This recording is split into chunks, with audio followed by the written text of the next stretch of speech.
round. Declaring the winner by knockout.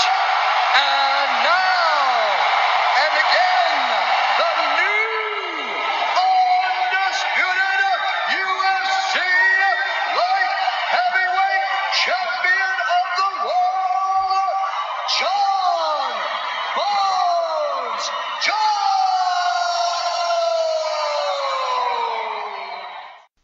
What's going on, good people? This is the Common Man Nate Lewis back with a brand new comment take. Today is July 30th, 2017. CommonManPodcast.com. I can't think of when's the last time I really did not want to do a podcast after the results of a UFC show. And it was clearly the result of UFC 207 with Ronda Rousey. As many of you listeners know, Ronda Rousey was one of the main reasons I'm still into the UFC to this day. That one sucked to do. This one sucks as well. So UFC 214 was just a couple hours ago. Kind of bled over until today, but I'll call it last night, and I'll say a lot of last nights while I'm reviewing everything, so just bear with me on that. But before I get into me eating some humble pie and eating some crow about some of the results of the fight, I'm going to try to make myself feel a little bit better because I have a major bone to pick with both Apple TV and UFC Fight Pass, UFC TV, however you want to phrase it. So let's back up a little bit. Starting in the year 2014, and it really started with the pay-per-view where Shayna Baszler was on the card. I believe that was the one she fought. I want to say it was Amanda Nunes. Yeah, I forget whatever number. Somebody could probably tell me. I think it was, off the top of my head, it was UFC 177, 176, somewhere in there. I went on a long stretch back when I still had cable that I purchased every single UFC pay-per-view. And I put money into it. That's back when they had the rewards program and all that good jazz. So, I've been a cord cutter, and I mentioned that on this show here. And the last pay-per-view I bought before this one was the Stipe and Joanna, whatever card that it was. And I do apologize. I was enjoying the show tonight, so just bear with me if I'm very vague on a couple of actual facts. But whatever show that was, I want to say it was UFC 212. Could be incorrect on that. Sue me. It was the one back in May. I was in Pittsburgh at the time. So that was the first one I bought in a while. I went and purchased a pay-per-view through the my app on Apple TV, and I purchased the pay-per-view, go to watch it the night of the fight, and keep in mind I'm away from home, so it's not I have my usual router set up. I have all the things around me that I can make sure that I can get to watch this show. I have my Apple TV. I'm in Pittsburgh. I ordered the fight through the app itself, so I go to watch it. Not available. Okay. Log out, log back in, not available. Restart my Apple TV, turn it back on, not available. What the fuck is going on? I spent money on this show. So I actually messaged through the Apple help. I can't remember what the train of events was, but I got in touch with someone with Apple, and they alerted me that, hey, just to let you know that the app you purchased, made a purchase through, is not guaranteed through us, but we'll make sure you get a refund. And I immediately, after I got that email, I read it, I immediately hit back. It does me no fucking good right now. The show is on right now. And so the person, whoever this was, immediately hit me back up and said, try restarting it right now. We're going to credit you. So I'll give them props back then for handling it, because immediately I reset it. I got right back into the app, turned it on. I got the pay-per-view. Great. First time I've ever had a problem ordering a show through Apple TV, which I've done at least 4 times before that event. So, this show's coming up. Daniel Cormier, John Jones. I've been excited for this fight. If you heard the last podcast, I've been waiting almost 2 years for this fight. But so much shit has gone on that I was just like, I'm not going to order this show typically how I do it, which is I order it like the week of. I just kind of wait to the week of, and then I order the show. I buy the show. And this time, considering what happened at UFC 200, I wanted to wait till after the weigh-ins. So waited till after the weigh-ins, everybody weighed in, fights are good to go. Unless some freak accident happens, and trust me, my son made fun of this pretty much all night until Daniel Cormier made it to the cage and they were standing in the cage. They said, hey, this fight's going to happen. So I waited till after the weigh-ins. Ordered the pay-per-view. Cool, we're good to go, right? Show starts. Go to hit up Fight Pass because I want to see the prelim cards. And because I've talked about some of the fights on the prelims, and I'll get to those towards the end here as far as results and my predictions. So, go to hit up Fight Pass, and there's nothing. There's no watch button on the app. And those that have Apple TV are very familiar with what I'm talking about. You go to select the actual show that you're watching. If it's on live, you hit watch, you're good to go. Except there's no watch button. Fuck. Okay. Well, maybe there's just something with the app. Reset the Apple, come back on, go through the 14-step process. No watch button. Okay, delete the app. Get the app back up. Sign back in. Go to the other 14-step process. There is no watch button. And at this point, I'm fucking pissed. Now, granted, the fighters have not hit the cage yet because I'm keeping track of it on Twitter, keeping track of it in the Facebook group, MMA. And I found out from listening to the MMA cast with Louise and JP. And trust me, you guys get a lot of shout outs on this show. It's not drugs, it's droogs. But anyway, I'm keeping up with everything in there. Okay, fighters haven't hit the cage. I can't watch this. So I'm trying to redo my router. I'm trying to do this. I'm trying to do that. And finally, I just pull it up on my phone. So I pull it up on the app on my phone, which means I have to log off of Fight Pass here on the Apple TV. Guess what? Works perfectly fine on my phone. Okay, cool. I'll just AirPlay it. Here's my dilemma. If I AirPlay it from my iPhone, I can't tweet, I can't talk in the group, I can't do any of that. So I realize there's no direct, and Apple users are will know what I'm talking about when I say this. If you go to watch something on YouTube, there's a little button you can hit that AirPlays it, which basically means it goes from your phone to your Apple TV. But you can still do other stuff. You still open Facebook, you can still open all that. But if I mirror it, then I'm just stuck on whatever screen I'm on. And that's the situation I was in at the very beginning. Now, because I've had this problem with YouTube and Facebook in the past, I just knew I had to reset my iPhone and the option would pop up. And it did. And I was able to watch the prelim cards while I'm still on Facebook, while I'm still talking in the group, while I'm still on Twitter and all that good stuff. Until I went to Twitter.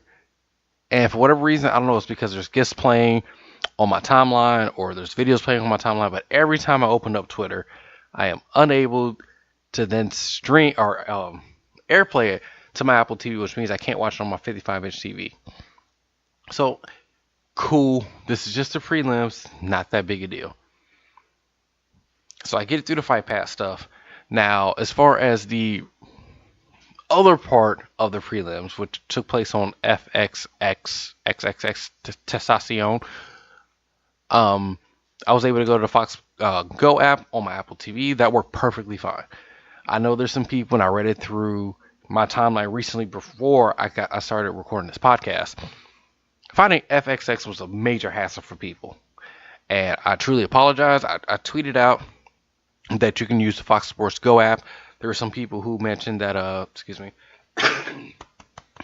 there's some people that mentioned that it's on FX1 if you go to this, or if you have Sling TV, it's actually still on FS1. I don't know what happened. I'll probably find out over the next day or so exactly, but it took people a while to get to watch these prelim fights. That's another rant for another day. We'll get through that. At this point, I'm happy. I'm watching on the Apple TV, and I'm free to use my phone. I'm free to use Twitter. You probably see some tweets, Jeremy, at that time. Watching the show and enjoying it. Cool. We're at the end of the prelims. Heading to the main card. All right. I don't know what the fuck happened with Fight Pass earlier. Cool, but I know I ordered this show. We're good to go. Turn on my Apple TV. Go to the pay-per-view that I spent money on. Not available in your area. Literally. This fucking thing says not available in your area. Fuck you. I paid for this goddamn show. How is it not available if I paid for it? Did you want to tell me that before I bought the show? No, fuck off. No. No, wait until the actual moment of the pay-per-view. Not available. Use via, I believe it was via play or via stat. Literally, that's what it told me. So I said, all right, cool. I don't want to go through this hassle with my phone again because I actually did want to live tweet a bunch of stuff. All right, cool. I'll pull up my laptop. Grab my laptop, sign in, HDMI cord, plug it in. Same thing I got on Apple TV.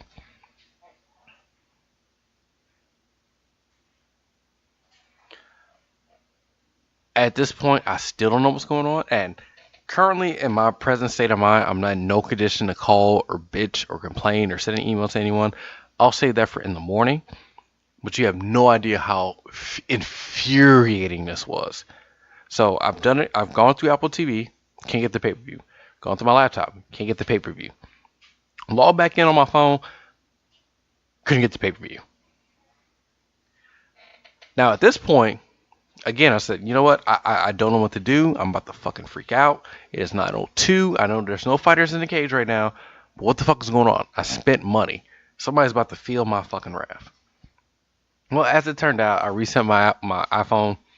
I was able to get the show on the iPhone. I was able to AirPlay it. So at least I can still do Facebook and some of the other things I wanted to do at that point. But again, still can't live tweet. Now, some of you probably saying, hey, you still got to watch the show. You still did whatever you wanted to do. I still couldn't fucking tweet. That's a problem. I'm sorry. That's a problem. Especially after the hassle I just had with the last pay-per-view I bought and the hassle I had to go through with that. Now I have this problem. Now, I'm not in a condition, or I'm not in the state of mind right now where I want to bitch and complain about that. It really is very, very minor, but it was so frustrating for me at 9 p.m. Central Time that I'm unable to enjoy the show the way I should be.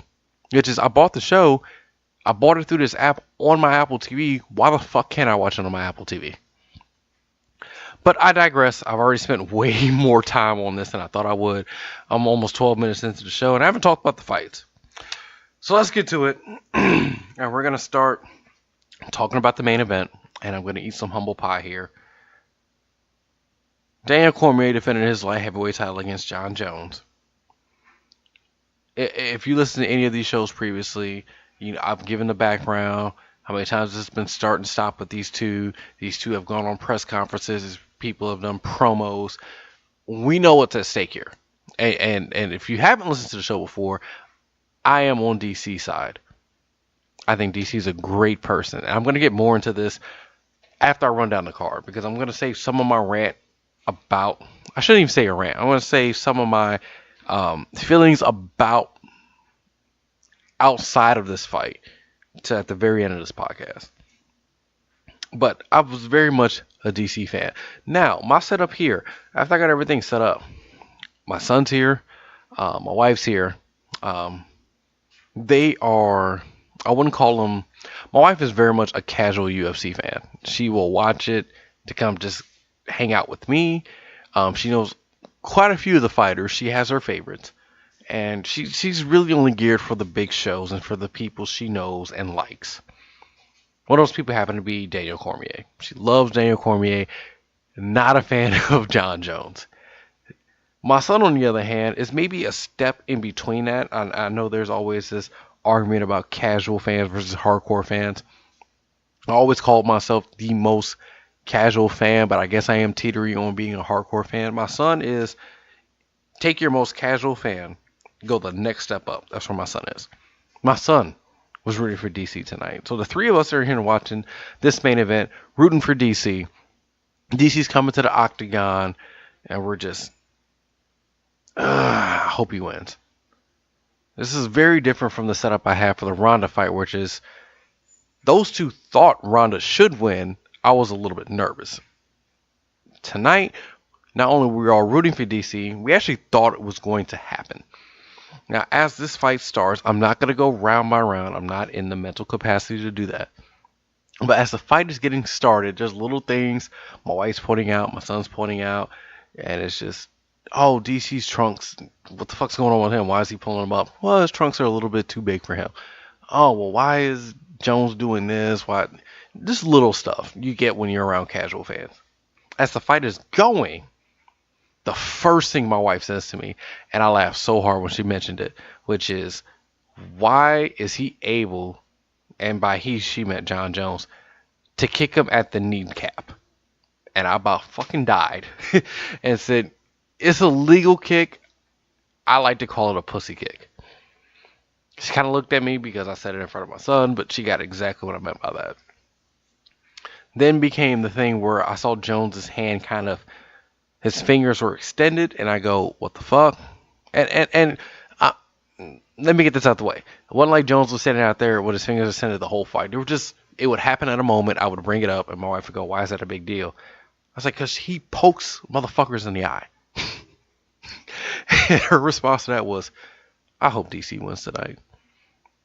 So round one's going on. Jones is throwing these kicks to Daniel's kneecaps. Are going to maybe possibly hyperextend it, or really the whole purpose of John, I think, doing those kicks is to establish a little bit of range, which is why he always led with his hands going out forward, and two, to kind of make DC not come forward. I completely get the strategy. I think it's a pussy move, but that's what the case may be. John's also throwing some leg kicks early, but DC's finding a way to get some shots in. He's knocking Jones's head back. He's able to get a combination, and he's able to force the action against the fence. And prior to this fight, or prior to us watching this fight, one of the things I said was the key to DC's success was if he's able to put Jones against the cage and close the distance. I thought the clinch was going to be a big thing for DC tonight. I thought closing the distance was going to be a big thing, and putting his leather on Jones's face and making Jones respect him. And I thought there's a couple people that scored round one for John Jones. Actually, it was quite a bit of people that scored round for John Jones. I'm not saying you're wrong. I scored it for DC for landing the harder shots, but I can see the round going to John Jones. Round two happens, and Jones is so calm, so relaxed. He's not shooting for takedowns. He's not pressing for takedowns. He is still implementing the same game plan. He is shortening Jones's range. He's finding a way to land shots on Jones. He's at this point now, he's seeing the front kick to the kneecap coming, and he's able to kind of move his leg back. He's checking a couple of leg kicks, going really well, much like in the first fight, except the first fight was all about the mad scramble and DC winning the scrambles or the weird transitions. That's what DC did in the first fight. That was not the case in the second round here, or even in the first round here. DC looked like he implemented a very smart game plan. And I'll get to smart game plans here later also in another rant. But at the end of the second, Cormier lands a combination, knocks Jones' heads back, and I'm just fucking elated. And I looked to my wife and said, I think tonight's his night, because I know how much that meant to DC. And round three is going pretty much typically the same way. I look down for a half a second, and as I look up, there is a kick that is in the fucking temple of DC. And I went, oh shit, that landed pretty flush. DC staggers back, and I said, oh shit, this is big. And my wife at the same time, I'm tunnel vision on the show, watching the fight. But in the back of my head, almost like you're conscious, I can hear my wife going, no, no, no, no, no, no, no, no, no, no. And DC's backing up, and he's clearly out of it. He stumbles backwards. Jones gets on top, lands some hard shots. And when I say hard shots, I'm not talking one or two, I'm not talking three or four. He's landing several. And he sits up, and I'm thinking, okay, if he can grab him and hold him, maybe he can get out of this round. But this is clearly going to end up being a 10-8 round. And he gets hit with another fucking left from Jones and goes face down. And as soon as he turtles up at that position, I'm going, this fight's over. And my wife, and I love her to death, she's just, oh, come on, get up. And I'm just, honey, this fight's over. And and we actually got to have that back and forth while Jones is face down on the canvas eating shots. I'm not going to get all on Big John, because one of the things that happened immediately after, let me just get to the finish.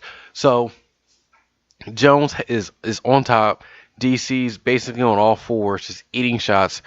John McCarthy steps in, fights over. John Jones is your new UFC light heavyweight champion. Immediately after that happens, and the depression hits all three of us. and they're showing the replay. My wife just goes, he let that go on for way too many shots. And my first thought was, yeah, he did. But my second thought was, I get where John's coming from. This is a heated rivalry. You have the defending champion down on the canvas. Give him an opportunity. Now, looking in hindsight, you gave him a little bit too much of an opportunity. Let's just put it that way. So Jones wins. DC is still on the canvas, still trying to get to his feet. And we get to the part of the fight announcement. Now, I'm still waiting because one of the reasons why I've kind of not got on this podcast right away is because I'm still looking at, and right now, Ariel Hawani just tweeted something about John Jones, who's currently at the press conference right now. So I've been kind of waiting because I wanted to hear a couple of things. But as Jones is getting announced as the winner, DC is sitting on a stool. And, Big John kind of grabs Jones as he's comes over center out the gun, and DC goes to stand up. And I wanted to really, really wait to give kind of more of a story of my opinion on this. But at the time, let's say DC was very much out of it, very disoriented. But he's trying to stand up and do something. And as Michael Buffer's getting ready to make the announcement, DC walks out of the cage, and there's a chorus of boos. John Jones is clearly upset, and you motherfucking Jones lovers pounced. How could you? And I shouldn't even say just Jones lovers, because one of the things that really drew me to why this was a big deal was a tweet from Felice Herrick, who I love. I support her on this show, support her in the Facebook group, support her on Twitter. Said, oh, it's so shitty for you not to stand in the middle of the octagon. And my first thought was, he was knocked the fuck out. You see it happen all the time. If a fighter is out, they're not there when the actual results get announced. But DC was standing up. He pushed him they pushed him out of the cage. I don't know. I honestly, God, don't know if they were told, or DC was told, hey, get out of here, go get checked. I'm not sure if they told him, hey, we don't want no fuckery here. We don't need none of the bullshit. We don't know how you're exactly feeling or what your fucking mood is, or if you're going to keep the same energy you've had this whole time. Just get the fuck out.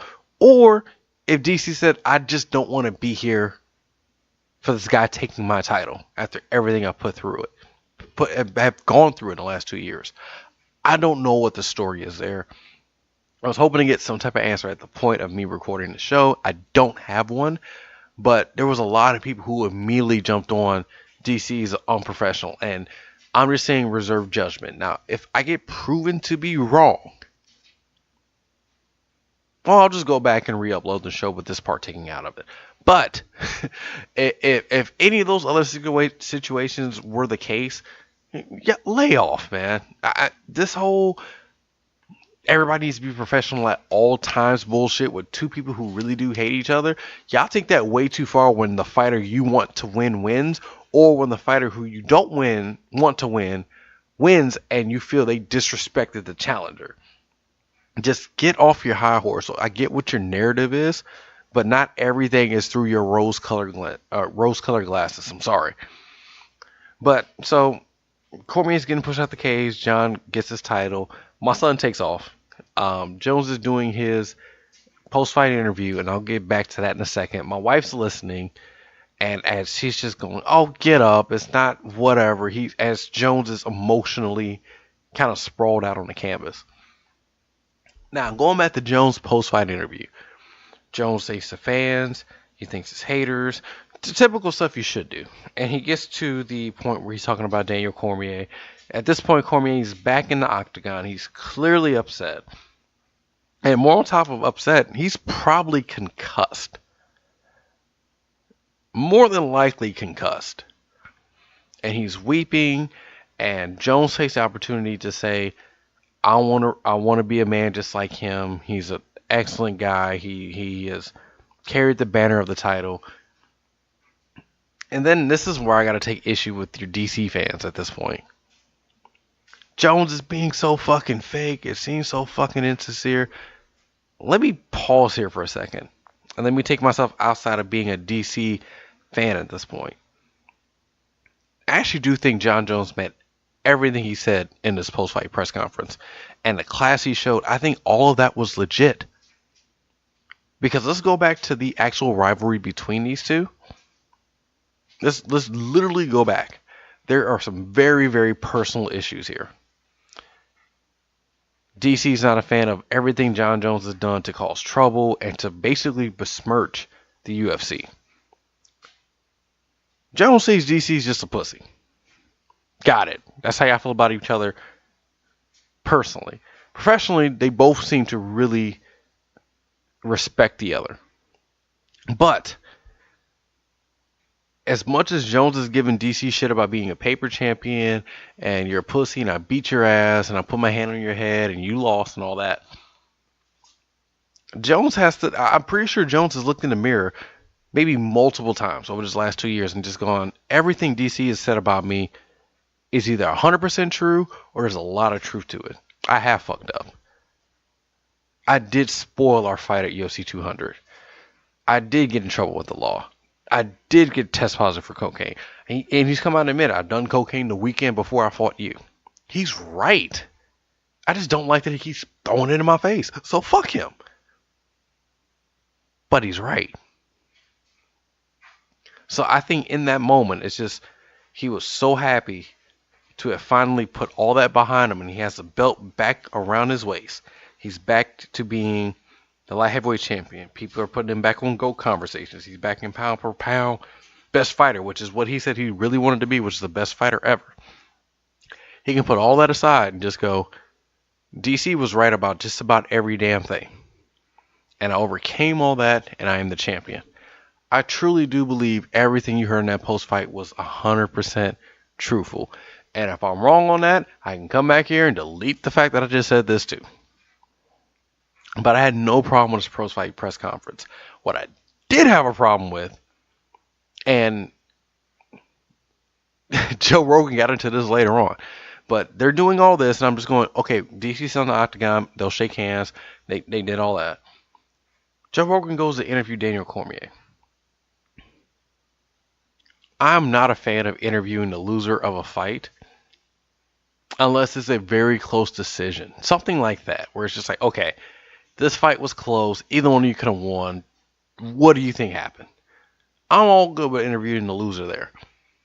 If the loser, though, gets possibly TKO, KO, concussed, I'm not a fan of talking to those fighters. And Joe admitted this later on, but Joe interviews DC, who is visibly crying, visibly upset. And again, I repeat, people, he was very possibly concussed. And for those who've never had a concussion, I personally never had a concussion. I've always talked to people who've had them. Everything's fuzzy. And people have different reactions to these things. Some people get overly emotional. Some people become very detached. Some people become very despondent. You can't predict how people react to something like that. And Joe, as he's starting to ask his question, goes, I hate to ask a guy who got KO'd or unconscious to do an interview, but I wanted to give you a chance to tell me what you're feeling. And I just went, Joe, what the fuck? And first thing out of DC's mouth is, I'm not even sure. I don't even remember what happened. And I just went, fuck, man. and you're already there, so you might as well ask a follow-up question. To which, I can't remember exactly what the follow-up question was, but DC then went to go on to go, oh, it was asked about the rivalry. And DC's answer was, it's not a rivalry if John Jones won both fights. Which is true. More proud of Daniel Cormier for pointing that out and not just going, well, I won the third fight. Even though I hope he does get one if he chooses to keep going in the UFC. But just, and you can just tell he's just so emotional at this point. Some people are going to sit there and they're going to tell you they were sickened by this. I'm not one of those people. I was just very, very disappointed. And I thought the way that Joe phrased his asking Daniel these questions was very much his way of going, I really don't want to be doing this, but someone in my ear is telling me I have to do this. And I gave Joe that benefit of the doubt. And then I don't know if they got in his ear again as they're doing their post fight, whereas um, Joe and Dominic Cruz and whatever the guy's name, Anik or whatever. I miss Mike Goldberg. They're all sitting around and Joe's going, I broke my own rule and I just wanted to do this and I hate that I did it. And granted, I'm glad he said all that. But I don't think Joe was the one who went in there and said, oh, well, let me interview Damian Cormier because he's still in here. I'm pretty sure someone was in his ear. Hey, go talk to Cormier. I'm pretty sure that's what happened. And he was trying to take the heat off of whatever decision was made by whoever made that decision. And if that's not the case, then Joe Rogan, what the fuck, dude? What the fuck? So there we have it. We have a new get off his nuts, people. He is the new UFC light heavyweight champion.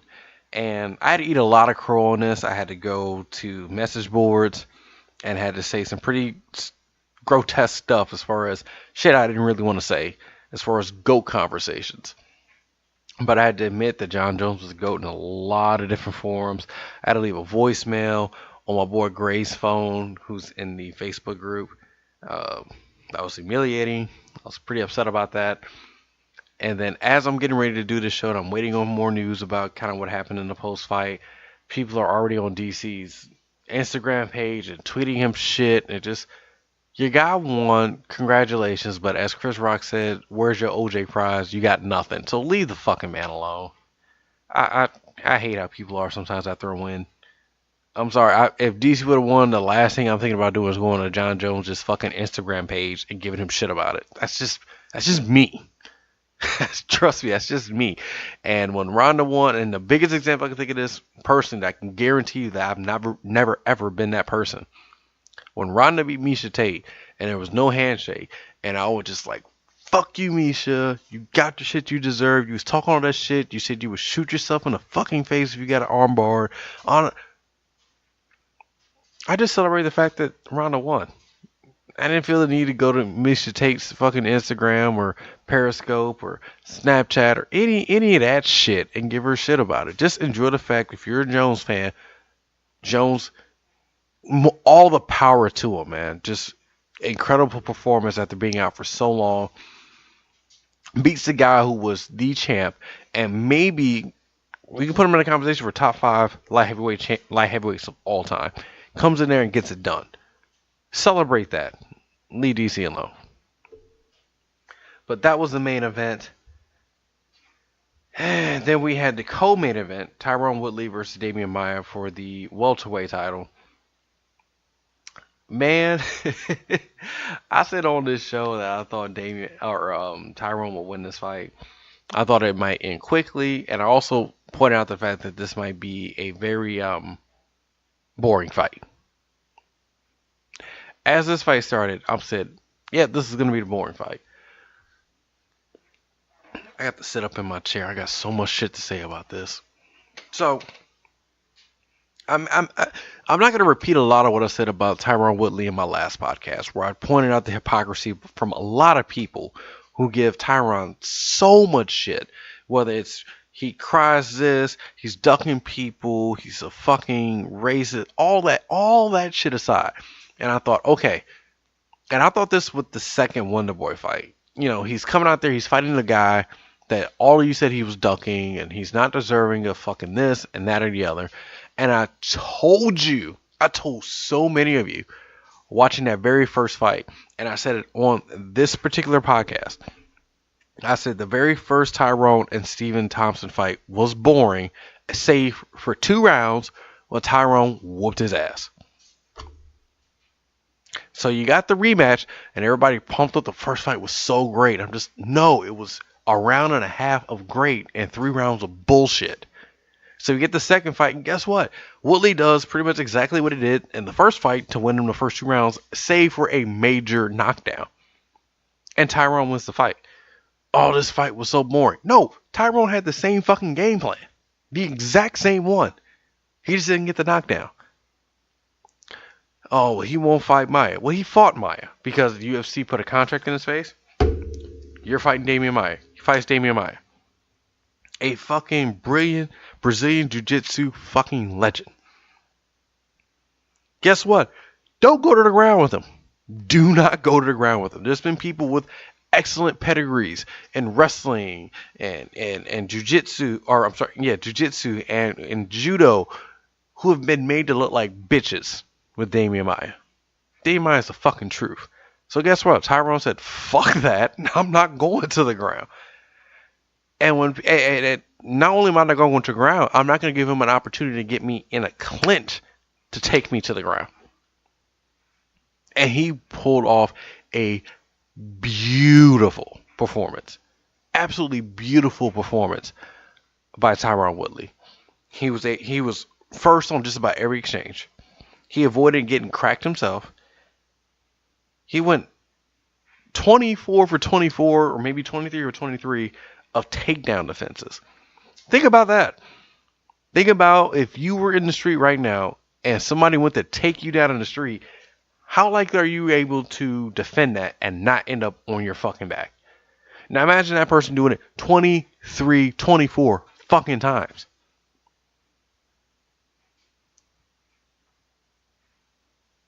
And all I've been reading, even at this very moment, another tweet just popped up. That Maia fight was so boring, or that Woodley fight was so boring. Why is it on Woodley? And as I said this in groups and in tweets, there was two people fighting.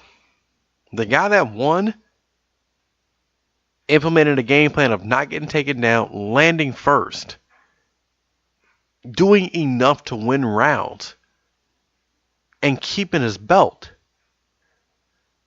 There's an expression when it comes to professional wrestling, and before someone goes, roll their eyes, go, oh, he's talking about, yeah, you have to beat the champion. And it's been proven to be the case in the UFC. If a fight's close and you clearly have not beaten the champ, guess what? Chances are the champ might retain his title. So you have to go out and beat the champion. When I read that Tyrone didn't do shit for 5 rounds and he's a piece of shit and he's moved lower in my rankings of champions, what did Tyrone do other than exactly what he needed to do to beat a very dangerous opponent who's very one-dimensional and avoiding everything he could do to avoid that one dimension? And at a point in the second round, I'm looking and going, just what's Damian doing right now? He's not getting these takedowns. It's time to switch it up. Maybe throw some leg kicks. Maybe throw some head kicks. And someone mentioned, oh, well, he did that. Yeah, I'll throw a head kick around so it makes it look like I tried to do this. I'll throw a couple leg kicks here and there without any plan on following this up. I'm going to sit here and try to not to pull full guard. You go in round 3, none of the shit I'm working has worked so far. Let me try just going for it. Throwing some exchanges. Pushing him against the fence, changing my angles, cutting off some of the movement he's doing to keep himself off the cage. Let me try a Roman Reigns fucking Superman punch. Let me try this. Let me try this, because he's winning the fight. So why the fuck does Tyrone Woodley have to do anything different than what he's doing that is winning him the fucking fight? I don't understand it. And I said the last show, or maybe I said this right before I recorded, which is I don't want to make this a race thing, because there's race and a lot of stuff. It's not in everything. But this seems to be bullshit. I'm sorry. And if you're one of those people that's going, oh, he's pulling the race card, or it's not about the race card, it's about this. Really step back, substitute Tyrone Woodley with your favorite fighter, and have him do the fight that Woodley just did, where he won and he did everything he was supposed to do.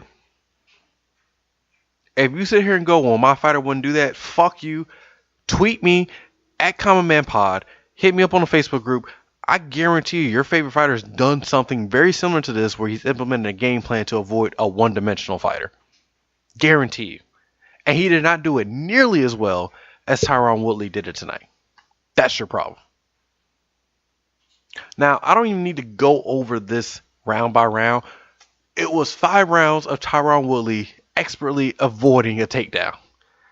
Fucking Maia shot 24 times and got stuffed 24 times. Got his eye swollen up, got a mark on his other eye, got punched up, lost. My major malfunction with this fight was somehow 2 of the scorecards came back 49-46, and I went to MMA decisions. I wanted to see what the fuck. 2 of the judges gave a round to Maya for not getting a takedown and not hurting or landing on Tyron Woodley. Whatever, fuck it. Not really that important.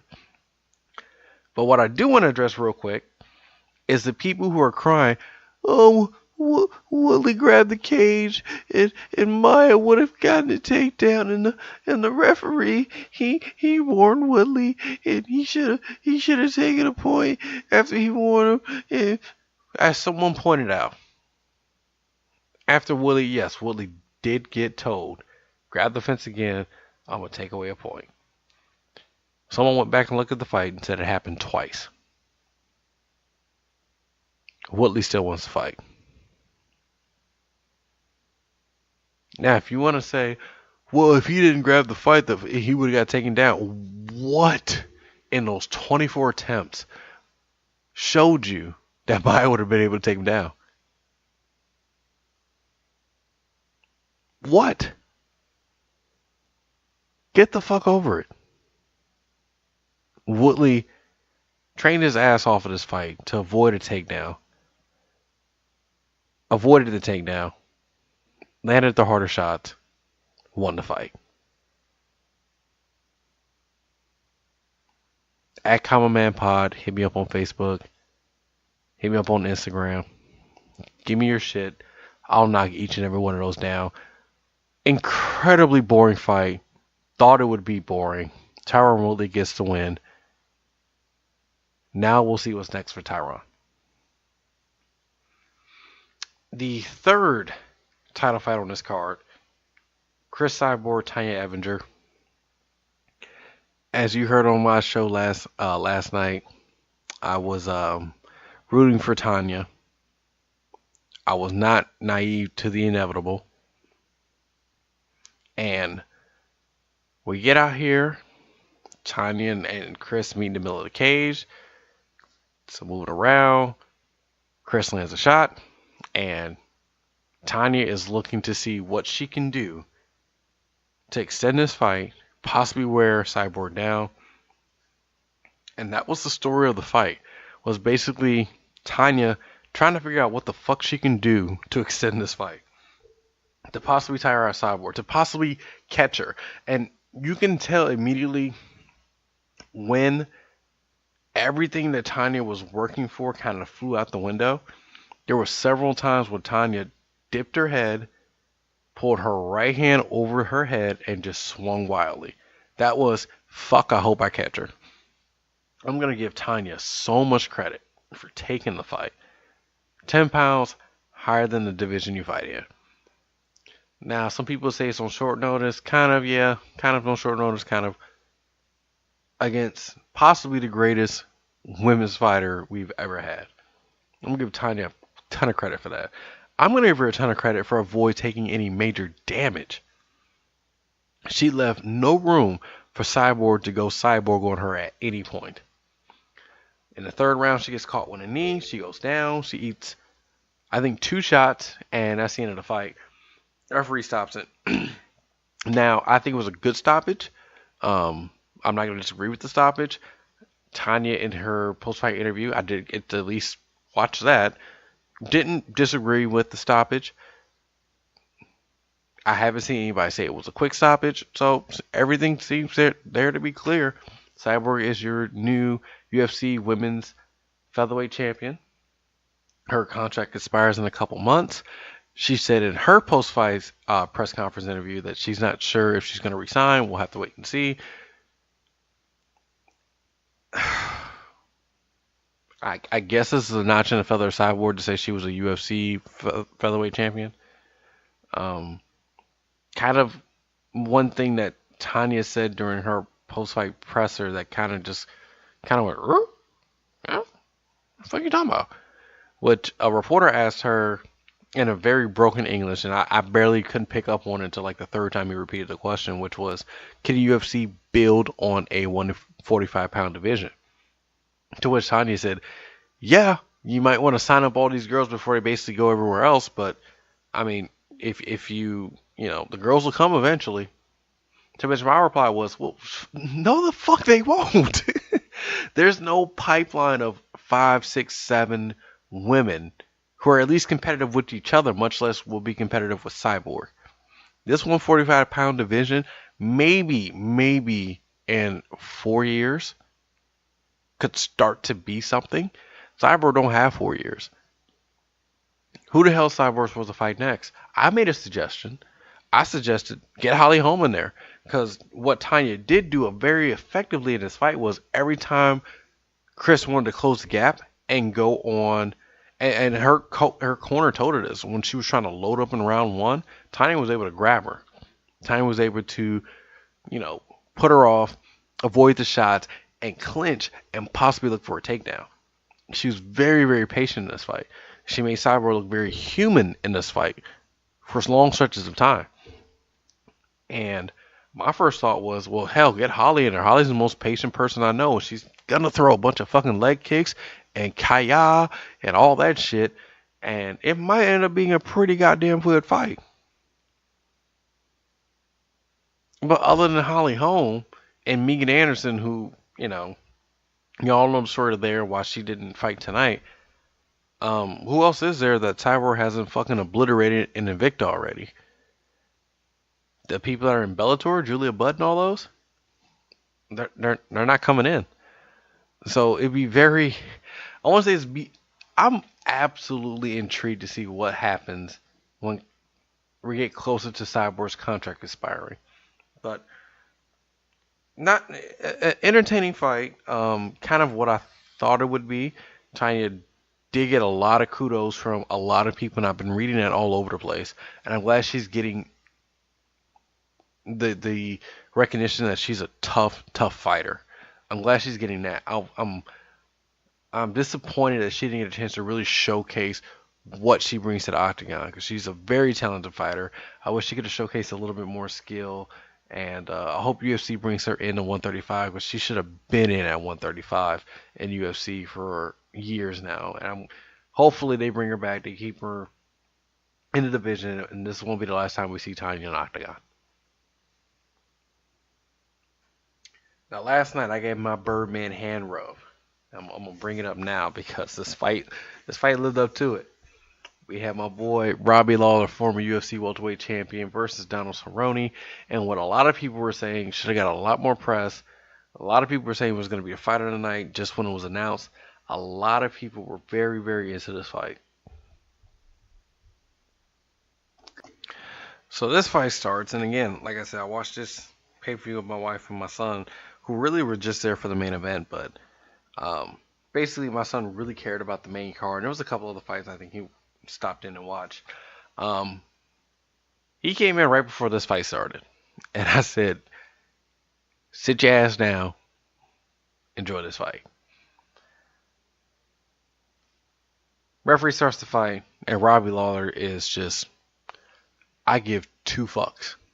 Comes out there, gets in a clinch, and it's just beating the shit out of Cerrone. Just really beating him for like the first 60 to 70 seconds of this fight. And I remember thinking at the time, yeah, Robbie's coming for the kill. And after Cerrone weathered the first storm, it was like Cerrone probably had more fun in that 70 seconds than he's ever had in an octagon. So as the first round progresses, Cerrone eventually gets a takedown and kind of really does control the action on the ground for about, I want to say, maybe 2 minutes of that round. We get back to the feet, both guys exchange. And in the first round, and my first thought was, who the fuck won that? Who the fuck won that? And I thought, yeah, Robbie controlled the first part, explosive. Then some shots really dictated the pace. Cowboy got it to the ground, was able to control, no damage really done. But he did control for a better part of that round. I don't know who won that round. And I asked across a lot of platforms. Was that at 10-10? Was that at 10-10? Was that at 10-10? And the consensus I mostly got was, no, Robbie still won that round. Yeah, all right. We'll keep that in mind. Round 2 comes out, and I wrote this towards the last minute or so of the round. Robbie took this round off, and it really seemed that Robbie took this round off. Cerrone was able to keep a distance, land some combinations, get some leg kicks in there, some body shots, and everything. And it looks like Robbie was not pushing the action as he did, not even a tenth of what he done in the first round. And my son, at this point, announces to me that he's a Cowboy fan. He's rooting for Cowboy. I'm rooting for Robbie. And he's just, man, you know, Cowboy's really messing him up. And I'm just going, I really think he's taking this round off. And it wasn't until the third round started where Dominic Cruz basically said, hey, it seems like Robbie took that round off to conserve energy. He's going to come out and explode here. And we didn't get a major explosion by Robbie in the third round, but he clearly won the third round. He was able to get some small flurries in there. Cerrone fought back. I'm underselling this fight. This fight was so much fun to watch. Great fight. I personally, I had this a draw. And me and my son trying to figure out who won or whatever. And I had it a draw in my mind. But if Robbie won 29-28, if Cerrone won 29-28, I would not have been mad at either result. That's how even this fight was. Robbie gets the decision. I believe it was a unanimous decision. Let me pull that right back up real quick. Yes, 29-28, 29-28, 29-28. All for Robbie Lawler. Not shocked at that result. I personally had it as a draw. Does not shock me at all. It was a great fight. After the fight, Robbie made note that he's not thinking about challenging for the winner of the Maia and Woodley fight. He's going to go visit his friend Matt Hughes, and it is what it is. And I believe basically that's what we got out of him out of the post-fight presser also. Yeah, who else is there at welterweight right now to challenge Woodley? Especially since he's not getting the GSP fight, which I just read just now also. I'll get to that here in a little bit. But who else is there? So to me, Robbie Lawler's your number one contender. He was your champion. He had some title defenses. Got KO'd. Came back. Won a tough decision against a quality opponent. To me, that's your next title contender. And speaking of title contenders, we'll get to the last fight of the pay-per-view card. Jimmy Manuwa and Volkan. I'm not going to try to pronounce his name, but I will say this right off the bat. If you listen to the MMA cast, both JP and Luis, they were all over Volkan. Or Volkan, I'm sorry. And you heard me on the show last night. I have no idea who it is. He probably has some quality wins. I just don't remember him. I'm going to remember him now. This fight went... Oh, God. How quick was this fucking fight? 42 seconds of the first round. Jimmy goes in for a shoot. Eats a bunch of left hands. Eats another left hand. Gets put to sleep. This is all over. And afterwards, Volkan just cuts like this awesome fucking promo about there being dynamite in his hands, and he predicted this 3 days ago. I like this guy. And as I said in the group, and as I told JP, and as I told Luis, I'm on the bandwagon. If Volkan's the next challenger for John Jones, I'm cool with that. If it's Gustafsson, I'm cool with that. This was a fucking amazing performance. And on top of that, it was an amazing performance in front of a pay-per-view of a large audience, which I'm reading this as I'm saying that. Wow, okay. I guess I'll just read what I just read here. Dana White saying that this pay-per-view is trending over 1 million pay-per-view buys, which boggles my mind right now that this pay-per-view did over 1 million buys. Not because I don't think it's worth 1 million buys, not that the card wasn't stacked up to be 1 million buys. I'm just shocked because we had Mayweather and McGregor in 3 weeks. And I mean, you saw there was trailers tonight or previews tonight for Mayweather and McGregor. That's all everyone's talking about. I figured this card would kind of be left in the dust, and I was predicting, I think initially like 450,000, on a card that probably should do 800,000. And so if Dana's not giving us just a bunch of bullshit and this card is done over 1 million buys, good for Cormier, good for Jones, good for Woodley and Cyborg. I believe I'm trying to think of everyone who was really in the front of this pay-per-view I've noticed in the last week. Salute to all of you guys. Wow. But great win by Volkan here. I will eat crow and I will join the GOAT train for Volkan as well. Big time win. And 205 starting to get a little bit of interest. Little interesting now. Big win. So then we move into the prelims, and I'm not going to go over every fight. I'm not going to go into a big thing with each one of those, but I'll talk about the ones I predicted last night. And that starts with Ricardo Lamas and Jason Knight. This fight was so interesting.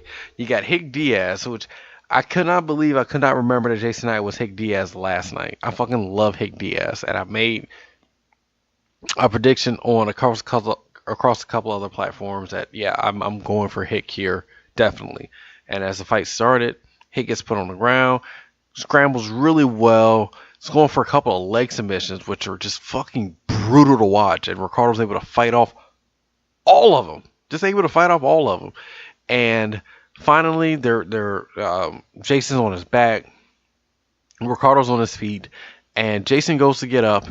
And I don't want to call this a sucker bitch move because it kind of wasn't. You need to protect yourself at all times. Got that.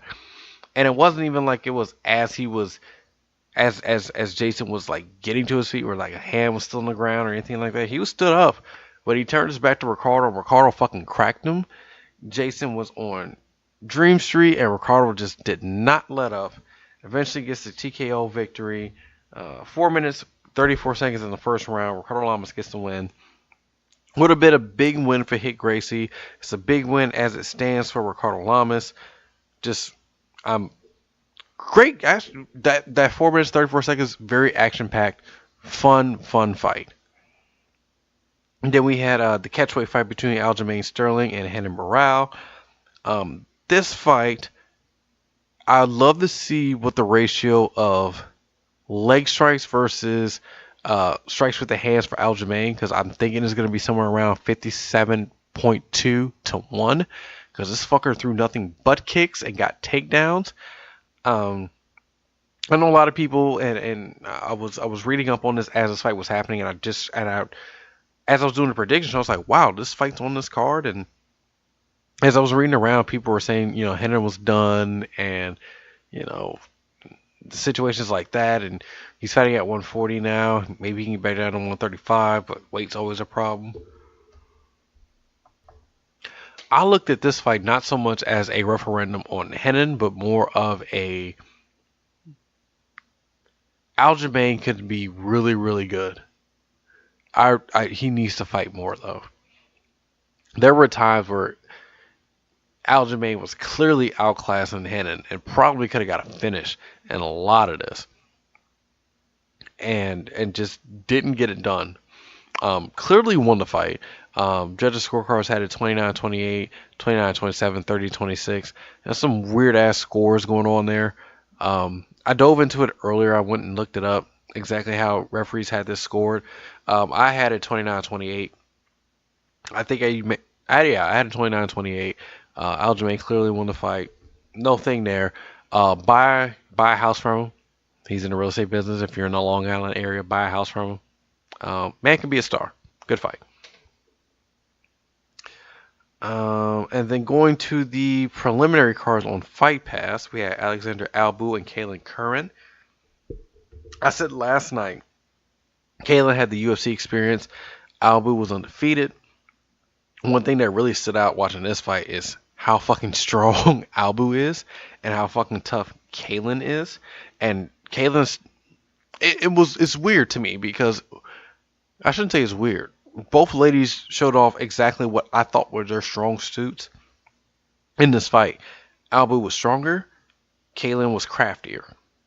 And Albu won the first 2 rounds but got cut open and was getting battered. Kaylin was able to kind of settle in the 3rd round, make an effort, put up a good fight there. This went back and forth. There was a lot of headlock takedowns, and Albu kind of showed a lot of weaknesses in this fight that we haven't really seen from her. She seemed very stiff, and just winging punches just based off strength instead of technique. Wasn't a lot of feet movement, wasn't a lot of cutting angles or anything like that from her, which we saw from Kaylin. The difference basically came down to, yeah, anytime Alexandria landed a punch on Kaylin, that shit looked like it fucking hurt. It was just brute strength won this fight for her. I was going for Albu in this fight. I'm glad I got that prediction right, but I really felt bad for Kaylin afterwards. She really does put her best foot forward. She's in every fight. It's just her and Jessica. I kind of have this thing where I think they should be so much better than they are. And it's not anything physical. I really do think there's something in their heads that is not allowing them to fully do the little stuff they need to do in order to get the W's in these fights. And at least with Kaylin, I think in Kaylin's instance, she's just so young, and she got put up on to the UFC and put into the UFC so fast. And in that sense, I'm going on another tangent. It reminds me of Angela Hill, who was very big in the Muay Thai, but MMA was different for her. And she got on that season of Tough and was thrust in really quickly, lost some fights that I now believe she would win, but she needed to take that step back and go to Invicta and, fight some girls there. And now Angela Hill, if she's not top 15, she should be top 15, or she has top 5 potential. She has a possible date with Joanna potential, and I can kind of see that with Kaylin, but she's on these big stages. She's fighting all these girls with big time experience. Although I've made some jokes about Albu, and I'm still not sure about her fight record, but she's fighting all these girls. You look at Felice Herrig, you look at God, who's the first one she fought? Paige Van Zandt.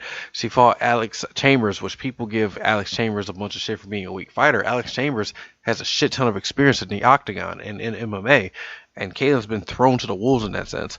So I made this recommendation in I believe I may have said this on like the UG, but I really hope instead of cutting her, because that's the consensus seems to be from fans, is that Kaylin will get cut here. I just hope they do a thing where they just send her in Invicta and just have her get some fights down there. I think that'd be best for her. It'd be best for the UFC, because you have this very personable, talented, and very beautiful woman on your roster who could be a star if she got wins. So groom her along. I don't know. I don't get this concept of UFC not trying to groom young talent along. They've kind of butchered Sage, they kind of butchered Paige, and they butchered Kaylin too. So I hope that that's what I see for her in the future, is just UFC saying, hey, go get some fights in Invicta, we'll pay you your salary, go get some wins, get some cage experience, and then come back to the UFC. So I hope that's what ends up happening with Kaylin. But big win for Albu. Fun fight.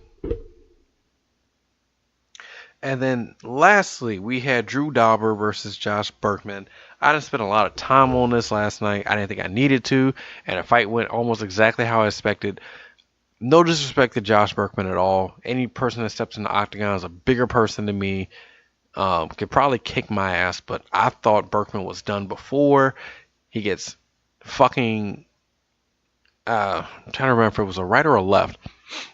Right or left that was partially blocked, but most of it landed flush, and Berkman was just out, and Dauber gets the win. I believe it was, 3 minutes, 4 seconds of the first round. There is not much to talk about here other than I think Josh's, at least UFC run is done. And I hope, he takes some time, he really thinks about if he wants to continue fighting or not, and makes a good decision that's good for him. So that was UFC 214. There's a lot of stuff I rambled on about, and I do apologize for that. There's some stuff I wanted to dive more into, but I spent too much time rambling about other shit. But overall, aside from the shit I had with Apple TV and UFC Fight Pass, really good card. I very much enjoyed it. And we'll see what happens from here. I mean, the next time you'll really hear from me will be around the Mayweather-McGregor time, SummerSlam time. There'll be a lot to talk about during all that. As usual, I haven't updated the website in a while, but check out commonmanpodcast.com. Expect a new article talking the state of UFC right now, especially if this card is anywhere near as big as Dana White is saying is going to be. Floyd Mayweather and Conor McGregor talk, WWE, G1. I've actually called a little bit of the G1, so I'll be talking about that as well. But thank you guys so much for listening. I had fun. I'm going to get some sleep. Brother is tired during all this talking. Hope you guys enjoyed the show. Peace and chicken grease.